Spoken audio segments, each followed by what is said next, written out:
look at this page, I think it's the second page of Lab 26.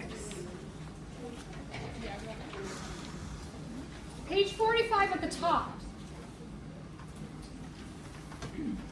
You will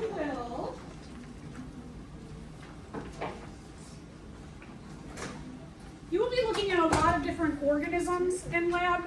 Plants, but also there's going to be some fungi as well, but a variety of plants. So I want to just walk through what a taxonomic key looks like and then how you'll eventually use that. So this here on the top of page 45 is a taxonomic key. What that means, and let's say that this is your organism that you need to classify.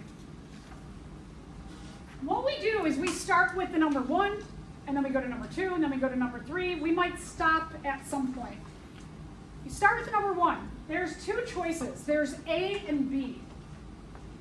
So based on looking at this organism, you read choices A and B, and you decide which one best describes this organism. So let's see that we have cells with a nucleus. Can't read. Cells without a nucleus. Cells with a nucleus. If we can see it with our eye, most likely these cells in here have a nucleus.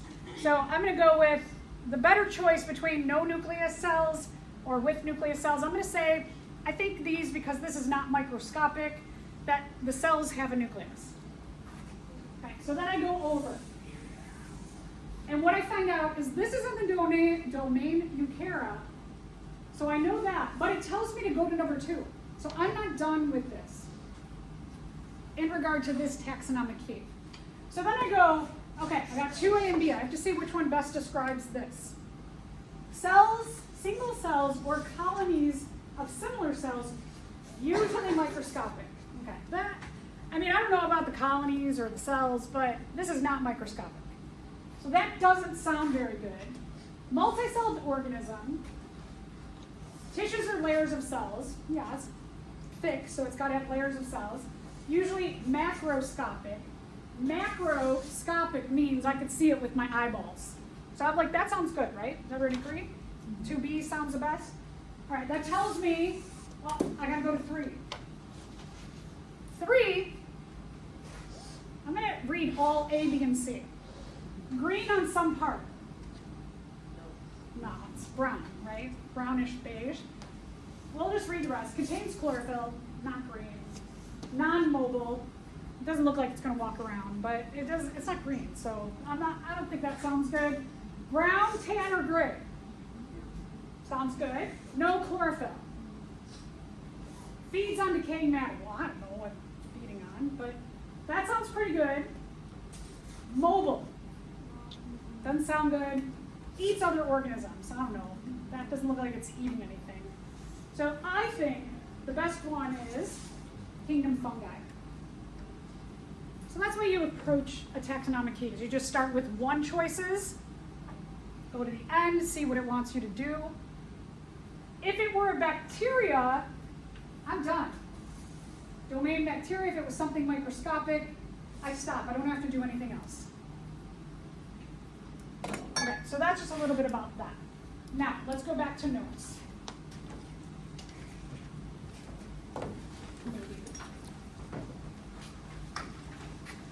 Okay, a little bit about the organisms that you're going to classify. Plants. We're mostly focusing on plants. We're going to talk about, again, a little bit other organisms. We're going to put some fungi in our lab today. Algae, a protist, we'll talk about. Plants are weird. We're going to get to just a little bit about their weirdness, but here's just some features about plants. Let's talk about the impact. We need plants. We need plants directly for food. They also make the oxygen in our air. Trees help make building materials.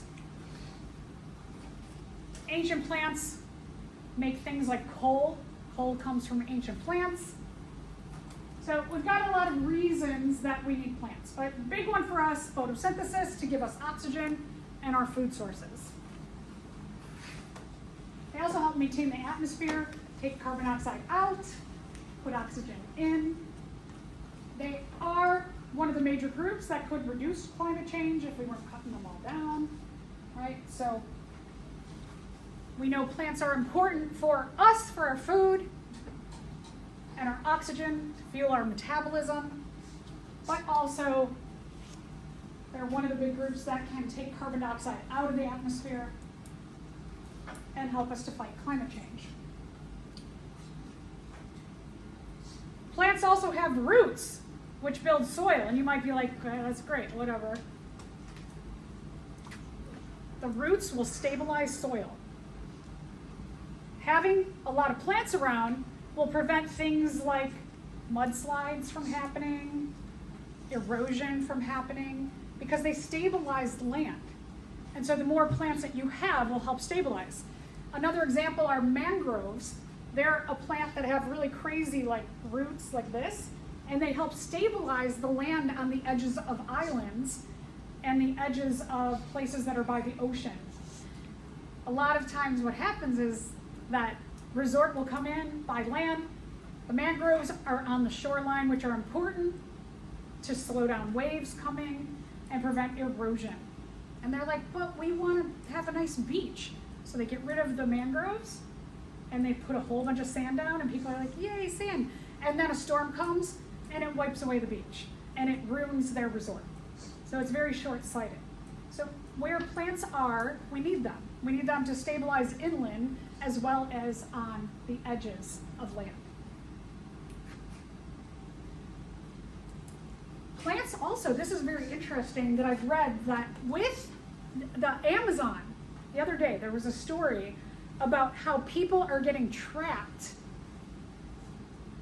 in other areas in different communities because they rely on the Amazon River to be a river, but with all the cutting down of the plants in the Amazon, as well as the climate changing and it being drier, that they believe the biggest contributor in people when they go take a river, and let's say they go 30 miles down the river, and then it dries up after they're already in this other community doing a trade, they can't get back home. They're stuck. They believe the most influential factor is the cutting down of the Amazon rainforests, because plants, what they do to absorb water through their roots is they take in water from the air, and they actually causes more moisture to accumulate around plants in the air. You cut down the plants, you've got nobody kind of maintaining the climate or the moisture in the air, which makes the land drier, which makes also the rivers dry up. So we're having this issue of climates, not only changing from climate change, but changing because plants get cut down, which accelerates climate change even more. And then just things like this building. The base of this building is wood. And then they put bricks around it, and then they put windows on. And I mentioned before that ancient plants become coal, and coal still is used in a lot of societies. There's also the potential for medicines and drugs. Aspirin, for example, Taxol, quinine, painkillers like morphine and codeine have all come from people researching plants.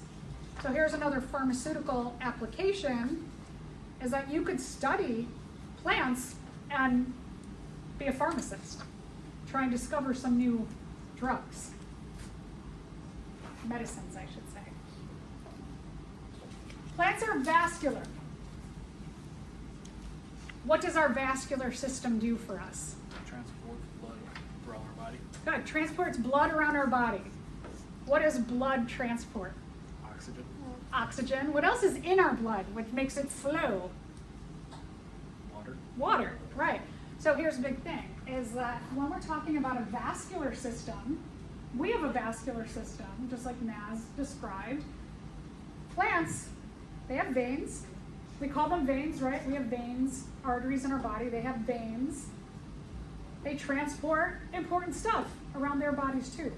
So when we're talking about a vascular system, this is important to transport water throughout, gases, minerals, food, sugar made through photosynthesis. They also have a vascular system. So if you think about just like evolutionarily, the parallels between this and me, there are some good parallels there, just thinking about how things are transported throughout the body of the organism.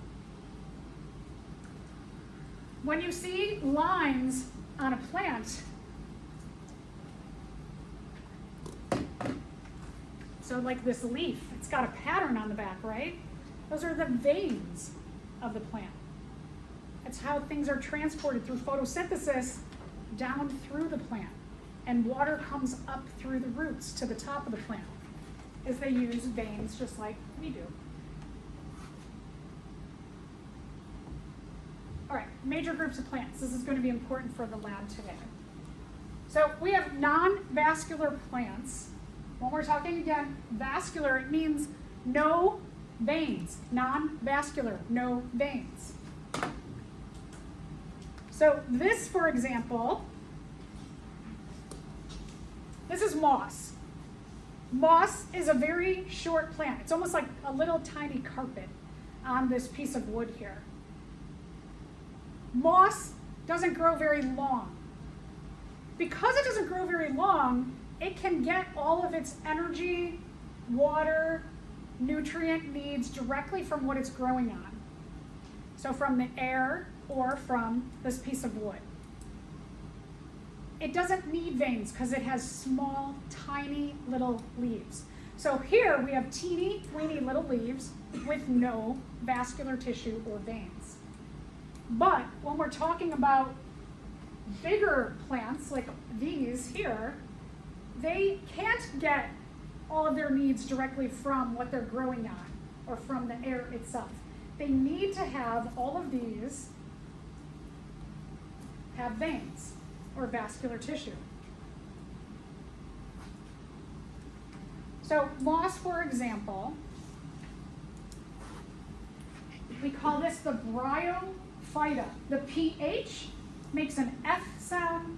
Bryophyta. PH is an F sound. Bryophyta. They just look like a little carpet, little green carpet, growing on other stuff. We'll often find them in forests underneath the canopy. They'll be growing. It'll be very moist in that area so that they can get moisture from the air, moisture from whatever they're growing on. Often you see them growing on rocks. Well, it's not very moist on a rock, but that moisture, the humidity, will help them get their water needs. No vascular tissue. Little teeny, teeny, teeny, teeny leaves. Sphagnum moss, if you go up north, what you will find is you'll find dead moss called peat. It can make these very big, it's squishy, almost like giant sponges. Those areas are often more acidic, so a lot of cranberries will grow in the peat moss areas.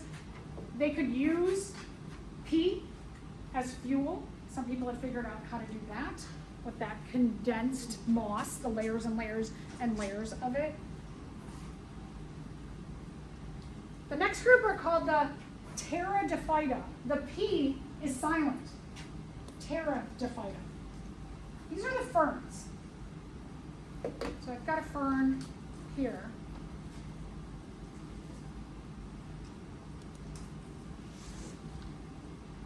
Put that in front.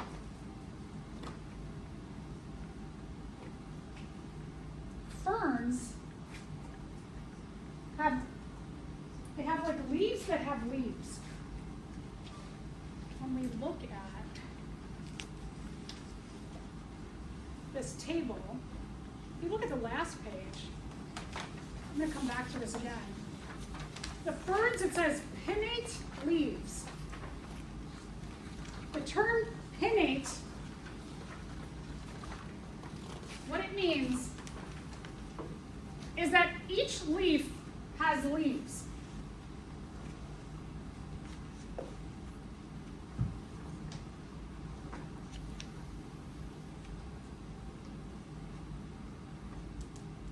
Okay, so this is a leaf.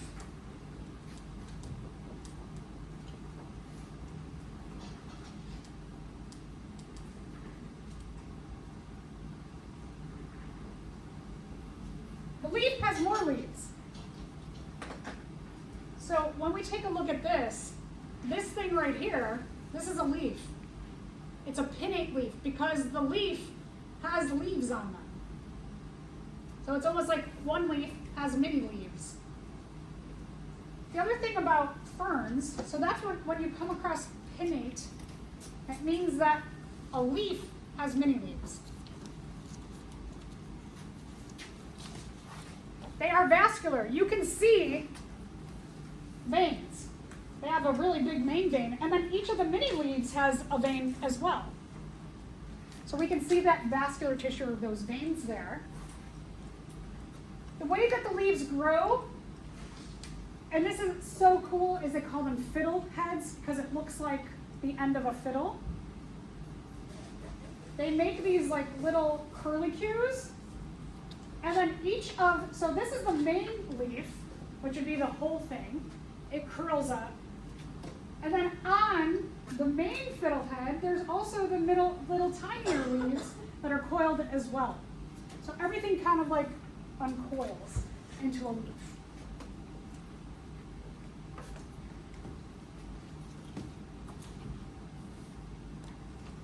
They don't have seeds, but they have spores. So this here, I'll have it passed around. This here, you can see the little dots on the under surface. Those are spores. The spores, each of the dots has a whole bunch of spores on there. So each dot has like maybe tens or 100 spores. They're microscopic. And when the wind blows, they float into the air. So my neighbor, they put leaves like 5 doors down. They put ferns in their front yard, a little front area. The next year, I had ferns growing. I never planted ferns. They were the exact same kind. So when the wind blew the spores to my front area, and I was like, I have all these cool ferns. So I can pass that around so you can take a look at it. You can see the pinnate leaf and the spores on there. The other thing that ferns do is they have these hairy stems. So another kind of like stem thing. They look like spider legs, right? Don't these look like a fat spider's legs? Yeah, so those are some characteristics that are unique about ferns, or the Pteridophyta. Gymnosperms.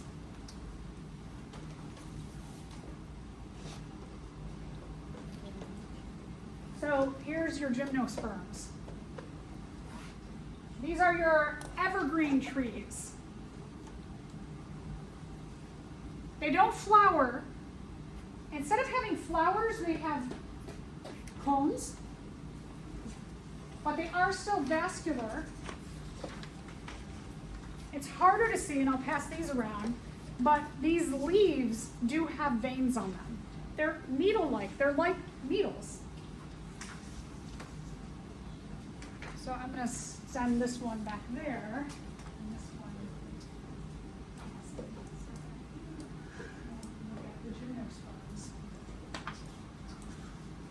There's a lot of different kinds of evergreen trees, and you can see that every kind or species of evergreen tree has a different kind of cone. There's a lot of different kinds of evergreen trees. There are some in warm climates. We often think of, especially in the United States, you might think of like the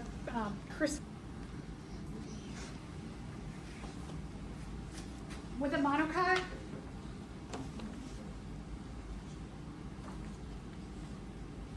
With the monocot, the veins.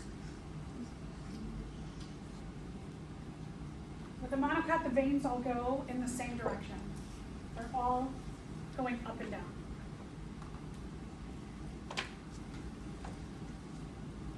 With the dicots, the leaves are either oval or palmate, like a palm, hand-shaped.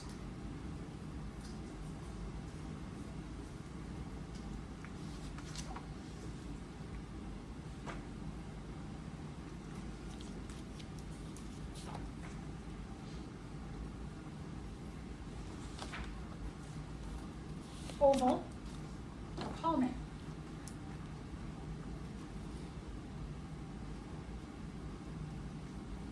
They have net-like leaves.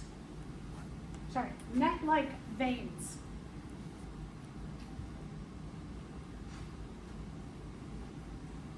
That means that there is always a main vein that goes straight up. All the other veins come off of that main vein. So if we're looking at like an oak leaf,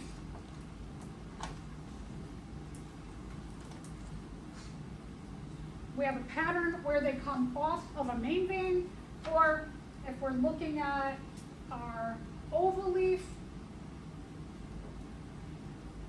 again, they come off of the main vein.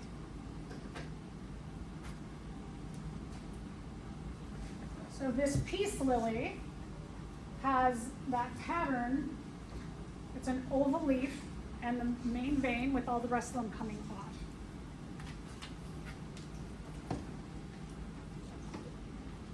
The oak, this is palmate, and you have a main vein and then all the other veins come off of that main vein.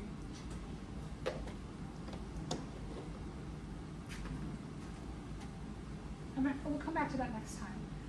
The vascular tissue or the veins itself. If we took one of these leaves and we cut it like this, we cut it like that, and we looked down on the veins, we would see a pattern inside. So we call the vascular tissue vein arrangement. Remember, as we said before, Naz told us that vascular tissue is going to transport things like water, other important stuff. In monocots, when you look down, you see this scattered picture. So you've just got a whole bunch of dots if you're looking down on a vein.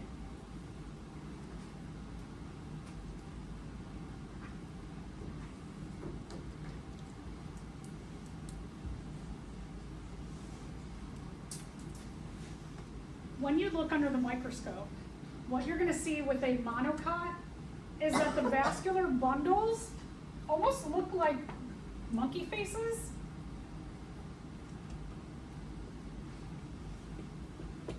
So monocot, monkey face, monocot, monkey face.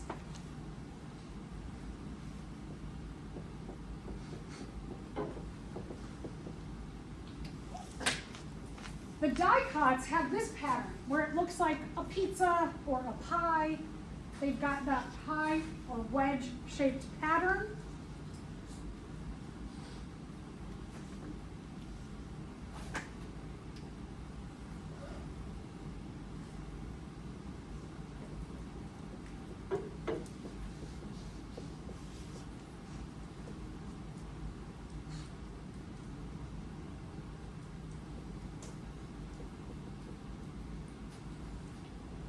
The dicot has a pie slice pattern. So dicot is the pie slice. Monocot are the monkey faces.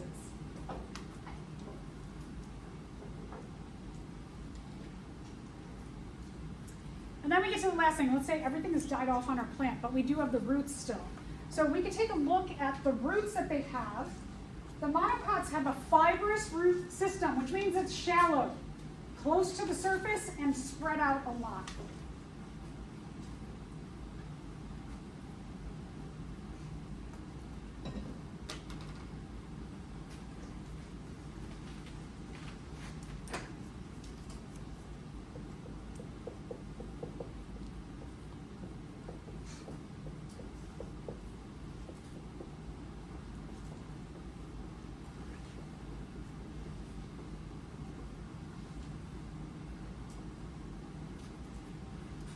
if you went to a flower store or a plant store and you were like looking at the different kinds of plants, so for me, I like to get those impatiens because they grow really good. I have like a shaded front area and I always get like a tray of impatiens, but I have to replace them every single year because their root system grows like this, and when I leave my pots out all winter, the roots freeze and the whole plant dies. It can't come back the next year. That's what we call an annual plant. The dicots, they have a really deep taproot. These are what we would call a perennial plant.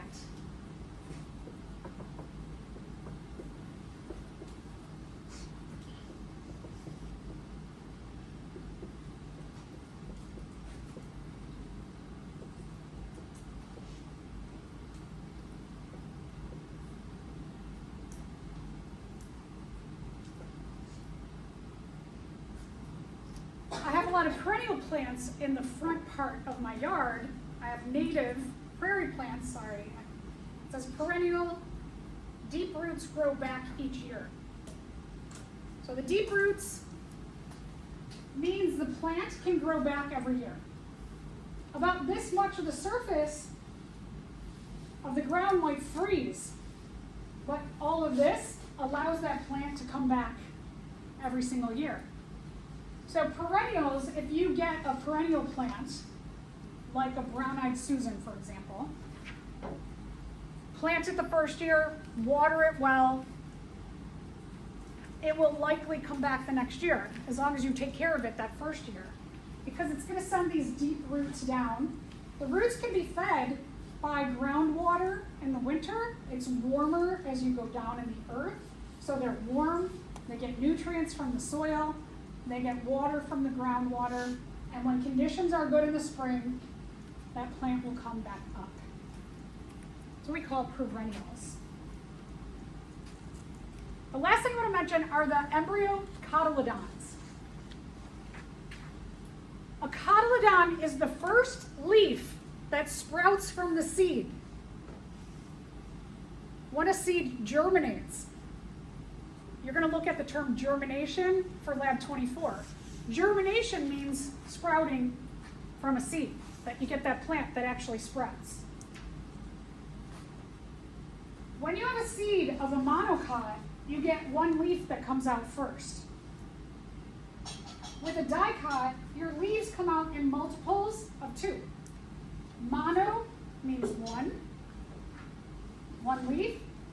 Dicot, 2. Di means 2. 2 dicot. 1 monocot. The first seed leaf, the cotyledon, is important for food.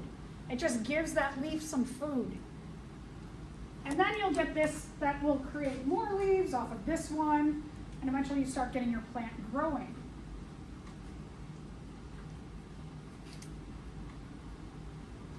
So monocots are 1 cotyledon, dicots are 2.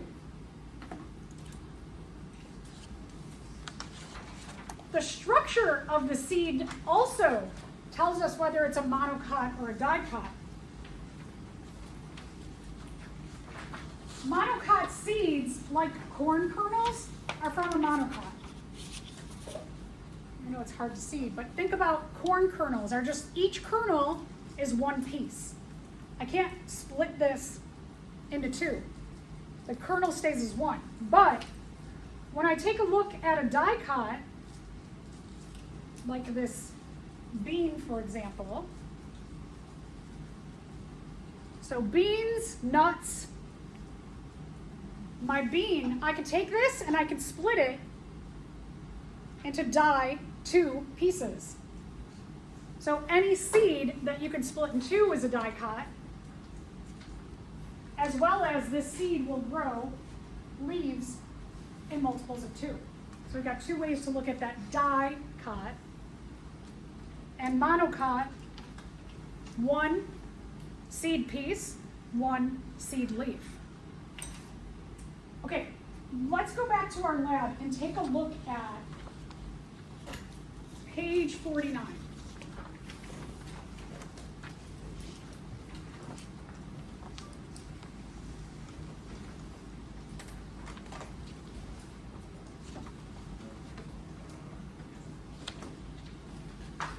we're not going to get to actually doing the lab, but I want to at least I want to go through the taxonomic key and explain a few things on here in regard to the species that you're going to be looking at. Definitely take the notes that I'm going to write up here onto your own lab. Okay, so let's take a look at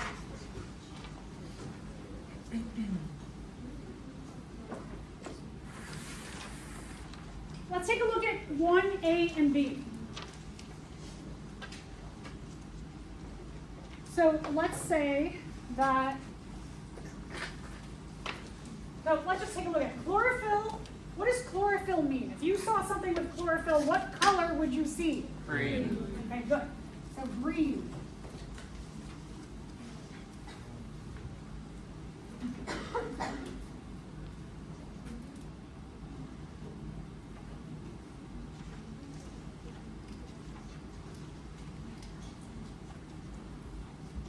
We have our two choices. Chlorophyll is absent, it's not green. Chlorophyll present is green.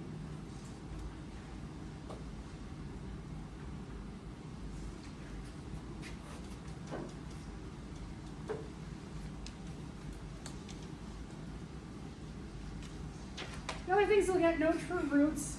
So if we're looking at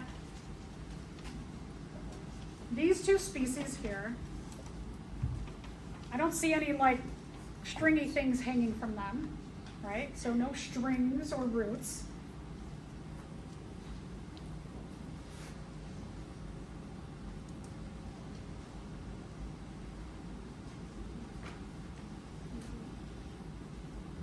So no roots would be no stringy things hanging from them.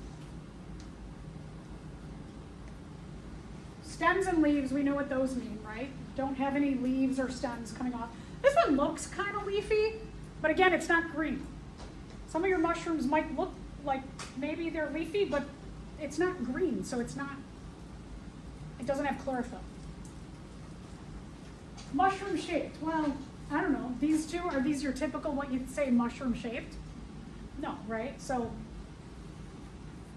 out of 1A and B though, which one best describes these? 1A or 1B? 1A. Yeah, so that's what when you have a taxonomic key, the descriptions might not perfectly describe what you're seeing, but you go with the best choice.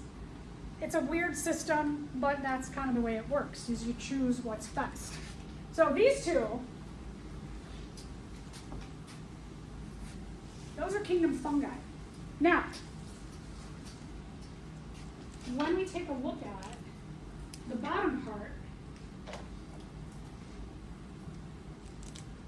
so mushroom, which is in your lab, it's going to be this one. We said this one, 1A sounded best, and it said that the kingdom was fungi. Does it tell you to go on? After it says kingdom fungi, does it say anything else? Nope. No, so you're done.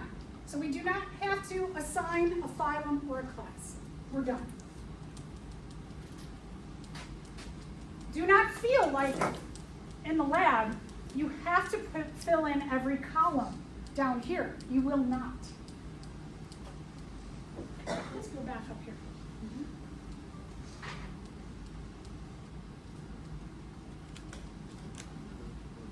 Okay, let's take a look at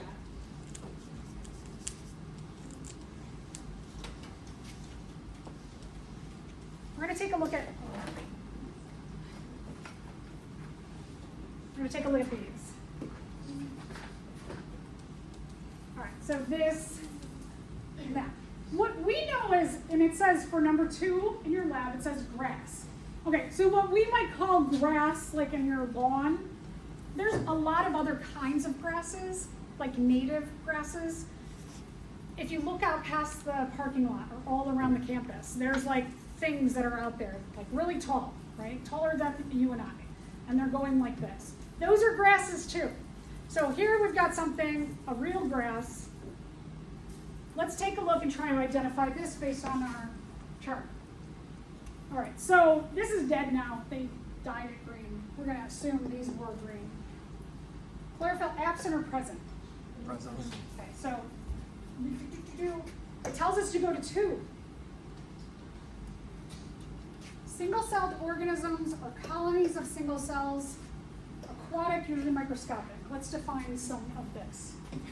So microscopic, what do you need to see something that's microscopic usually? Microscope. Okay.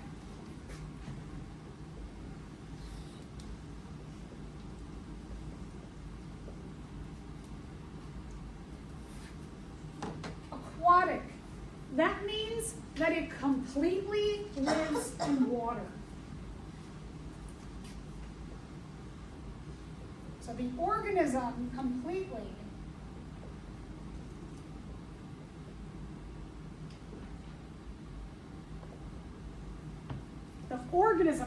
lives in water.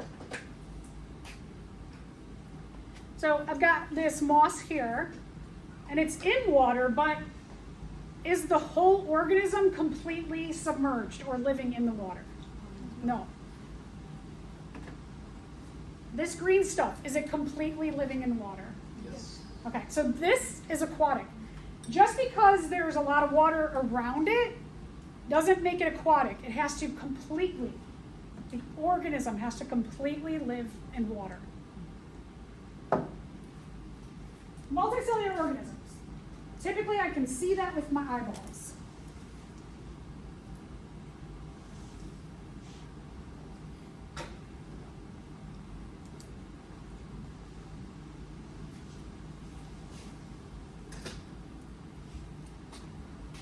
All right, what do we think? Do we think it's single-celled colonies, single-celled, aquatic, microscopic, No. multicellular? Yes. Ah, the kingdom planted. So in our chart,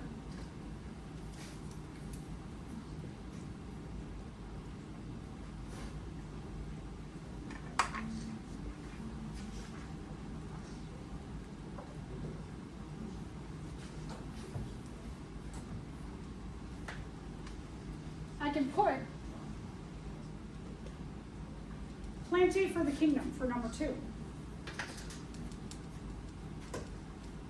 It tells us to go to 3. We're not done yet.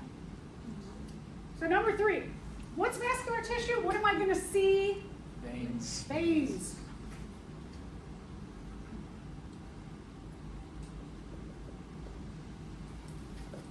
All right, so if you could look closely, I could see lines. I could see veins on this. So I'm going to go with vascular tissue present. Go to 4. Pinnate leaves.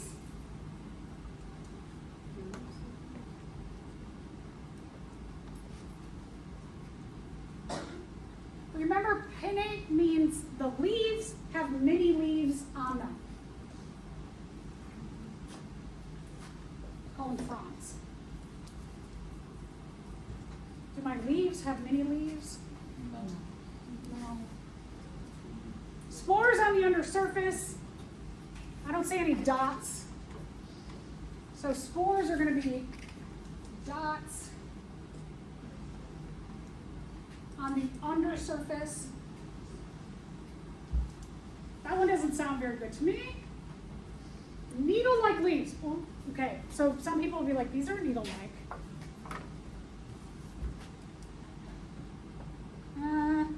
It doesn't feel like a needle to me. So it's long and skinny, but what I would describe more as my needle-like leaves, these guys are needle-like. So this is more of a needle leaf, this kind here. So nope, I'm gonna say no to that. So needle-like leaves are gonna be very skinny. Like a needle.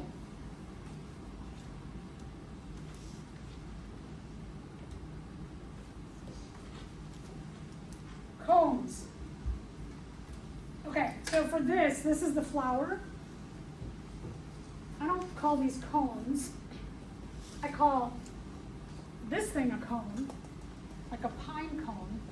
So no, that doesn't sound very good. Okay, large leaves. Large means bigger than moss leaves. So remember that.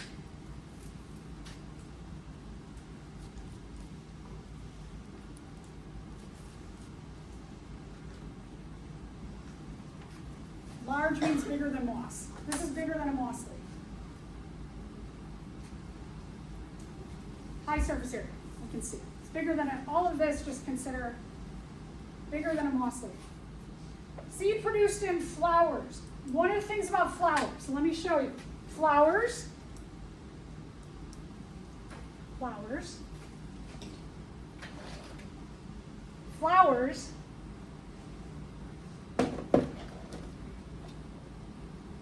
flowers, and flowers. So while these two might be more what we call like a flower, there's things that are really weird, like this, or like these, that we also consider flowers. Flowers are weird. There's a big diversity. So I'm going to say, out of the three choices, even if you didn't really know that these things were the flowers, out of these three choices for A, B, and C, which one is best for this particular, what do I do with my color? No idea. Which one is best? For A, B, or C? C. C. I think C is the best. So it's going to be phylum Angiospermae. You can make that angiosperm. You can call this a monocot. So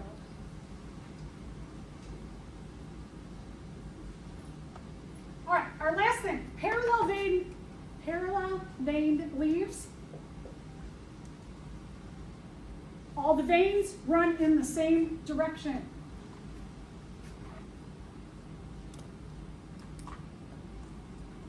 All.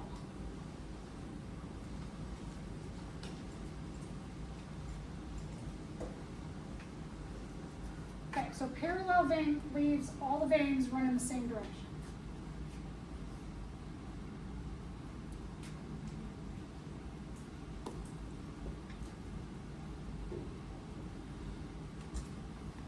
Flower parts in threes or multiples of three.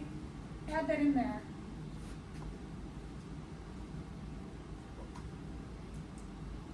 And then a cotyledon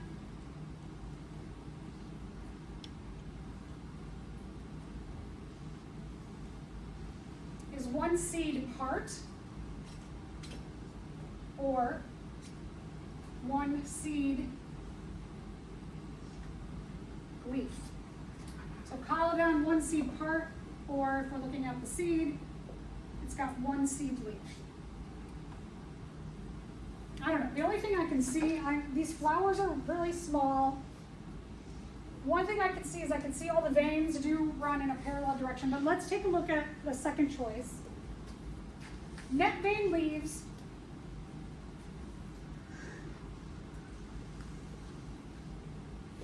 Net vein leaves have one main vein. All the veins come off of that one.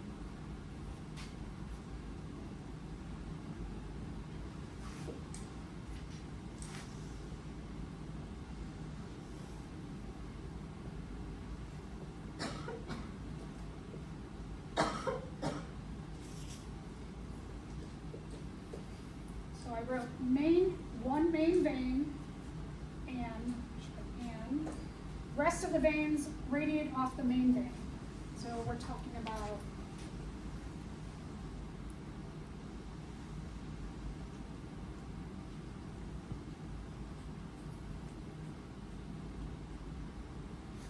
situations like that. Flower parts in fours or fives, or multiples of fours or fives.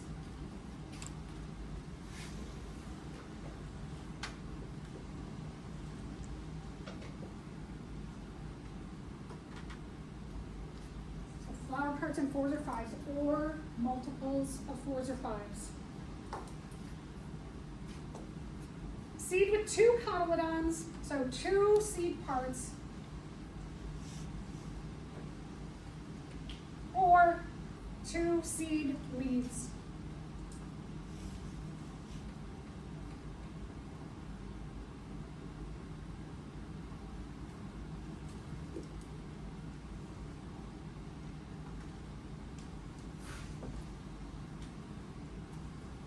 The other thing I just want to have you note is that the shape of the leaf is either oval or palmate.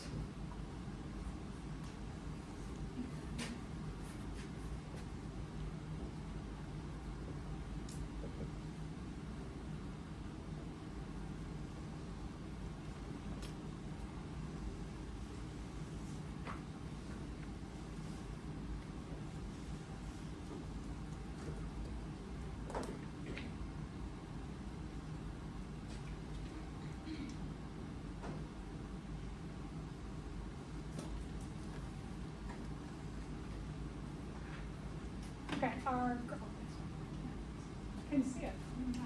All right, so our grass here, which one is better, 5A or B? 5A. 5A is better for this one. So now, what we're going to put for our class, we're going to put monocot.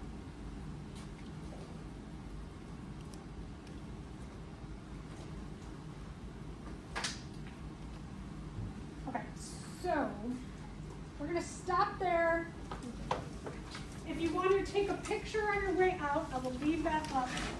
I know we took copious notes, but that's where we'll start today. Have a fantastic Tuesday, everybody.